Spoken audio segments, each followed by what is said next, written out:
Do you freeze when the conversation stops? In this video, we're giving you 10 magic questions that instantly kill awkward silence and keep the English flowing. Exactly. We aren't just giving you a list. We are going to role-play 10 situations, from parties to office breaks. We will ask the question, give you the perfect native response structure, and then let you practice. By the end of this podcast, you'll have a cheat sheet for your brain so you never run out of things to say. We call this the social savior system, and we're starting right now. Welcome back to Pocket English, where we turn language anxiety into easy daily wins. Sarah, when learners hit that wall of silence, it's not because they don't know the vocabulary. It's a mental roadblock. It's the stress of feeling judged. It's cognitive overload. That's absolutely right, Mark. They are trying to translate their complex thought into English, and by the time they finish translating, the moment is gone and the silence is deafening.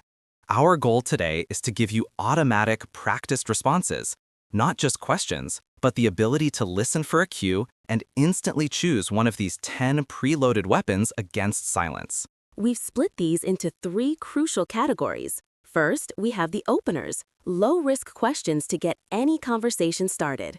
Second, we have follow-ups, high-reward questions to show you're listening and interested. And finally, the subject changers, the graceful exit strategy when a topic dies. Let's start with the openers. These are for when you've just met someone, or you're standing waiting for the bus, or you've just finished a quick business exchange and the silence descends. Question number 1, the low-risk environment opener. What do you think of this place? Or, how are you finding the event? I love this one because it's external. It doesn't put pressure on the person to reveal personal information. Let's roleplay. Sarah as the learner. Mark, how are you finding the event? It's fantastic. The music is great, although it is a little crowded near the entrance. You? I agree about the crowds. I'm actually really impressed by the catering, though. The small sandwiches are surprisingly good. Notice how Sarah used the native speaker's comment about the crowds as a bridge to her own observation. That's the key. Always relate back to something they said. Now for opener number 2, which is great for the workplace or any social gathering. How was the commute getting here? This is universally relatable, especially in a city. Everyone has a story about traffic or the subway. Let's try it. Mark, how was the commute getting here today? Honestly, it was a nightmare. The train was delayed by 20 minutes. I was so worried I'd be late. How about you? Oh no, delays are the worst. I actually took a different route today and it was surprisingly smooth. I'll send you the route I used later. Again, the response led to a micro connection and a promise of future interaction. If you are practicing this at home, try answering that question aloud right now. How was your commute or your journey to this moment? The third opener is for general context, like when the date of a holiday or an event is known. Are you looking forward to X? You can use X for an upcoming weekend, a sports game, a company trip, or even a vacation. It's future-focused, which is exciting. Sarah, Mark, are you looking forward to the long weekend coming up? Absolutely, Sarah. I've been planning a short hike upstate. I need to get out of the city for a bit. What about you? Do you have any plans? Nothing exciting. Maybe just catching up on some reading. Have you hiked that trail before? This leads us perfectly into our second section, follow-up questions. These are the lifeblood of conversation. They prove you were listening, and they compel the other person to elaborate. You transition from a robot asking scripted questions to a genuinely interested communicator. If you enjoy building real-world speaking skills like this, make sure you hit that like button and subscribe to Pocket English. Follow-up question number 4 is simple but powerful. Oh, really? Tell me more about that. The phrase, oh, really, shows surprise and interest. It's an invitation. When someone mentions a new hobby, a project, or a recent trip, this phrase immediately restarts the conversation. It forces them to expand the narrative, which means you have more time to think about your next question. Next, number 5, the comparative question. Is that similar to topic they previously mentioned? Use this when they bring up something new, but you remember a related topic from earlier. Maybe they mentioned they like photography, and now they are talking about painting. You could say, is that similar to photography using light and composition? This shows deep engagement and that you have a good memory. That is a massive compliment in any language. Question number 6 focuses on emotion. How did that make you feel? Or, What was the best part of that? English speakers love to share feelings, not just facts. If someone tells you they got a new job, don't just ask about the salary. Ask how they felt when they got the call. This immediately deepens the connection. Mark, I finally finished my massive history paper this morning. Wow, I know you've been working on that for weeks. How did that make you feel when you finally pressed submit? See the difference? It shifts from academic to personal. Now for the final follow-up, question 7, the linking question. Have you been doing X since? This links a past event or period of time to the present. If they mention they took up guitar in college, you can ask, have you been playing guitar since college or did you stop for a while? This is incredibly versatile for bridging gaps in their story and keeping the focus on them.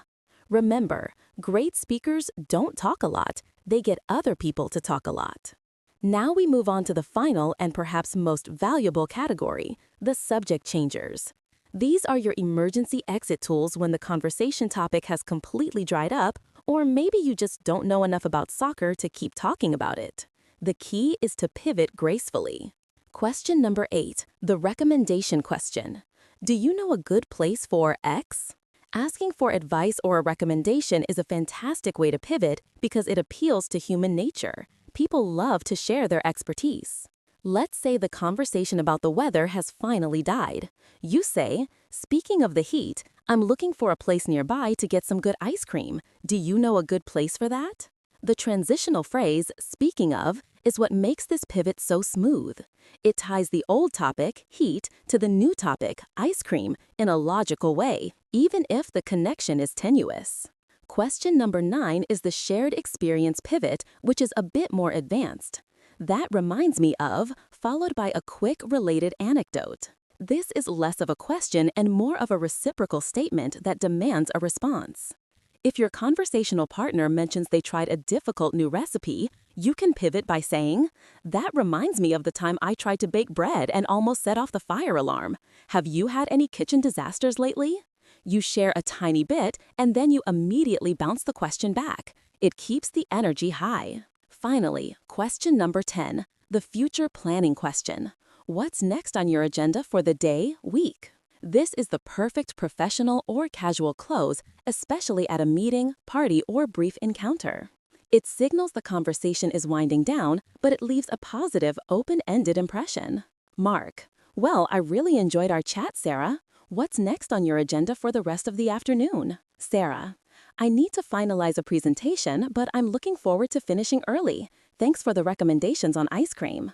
You've now successfully utilized all 3 categories of questions. The key to ending awkward silence is preparation and practice. You must make these phrases automatic. We promised a practical role-play section, and now is the time to deliver. We are going to go through a rapid-fire drill. Mark will act as a host, asking a question, and then we will leave a short pause. We want you, the listener, to shout out an answer using one of the structures we taught you. Don't worry about perfect grammar, focus on speed. We will give you a model answer immediately after the pause. Get ready. Mark, start us off. All right, imagine we just finished talking about a movie. The topic has died. What question do you use to pivot smoothly? Mark, pause for listener response. The answer could be, speaking of entertainment, do you know a good new restaurant I should try? You use the smooth transition. Next scenario, you've just met someone at a networking event, and you want a low-risk opener. What do you ask them? Mark, pause for listener response. A great opener. How are you finding the atmosphere of this event? Focus on the environment. Last one. They just told you about a long, difficult project they completed at work. What follow-up question do you ask to show genuine interest? Mark, pause for listener response. Show the feeling. That sounds challenging. How did that success make you feel? Fantastic job. If you repeated those answers aloud, you just strengthened your speaking reflexes. Let's quickly recap the social savior system. We covered 3 openers to start low-risk chats, 4 follow-ups to deepen the connection and show you're listening, and 3 pivots to end topics gracefully without silence. You now have a complete toolkit. Remember, the anxiety around speaking English often comes from the fear of not knowing what to say next. By practicing these 10 questions and their associated response structures, you are preparing your brain for fluency. You are literally saving yourself from awkward silence. Our mission here at Pocket English Podcast is to give you short, friendly lessons that build real-world skills. If you found these 10 questions helpful, please take a moment to hit the like button on this video. Liking the video tells the YouTube algorithm that you want more practical speaking lessons just like this one. And don't forget to subscribe so you can make English practice your easy daily win. We challenge you to use just one of these 10 questions today, either speaking to yourself or with a language partner. The only way to win the fluency game is to speak. We will see you in the next lesson. Keep practicing.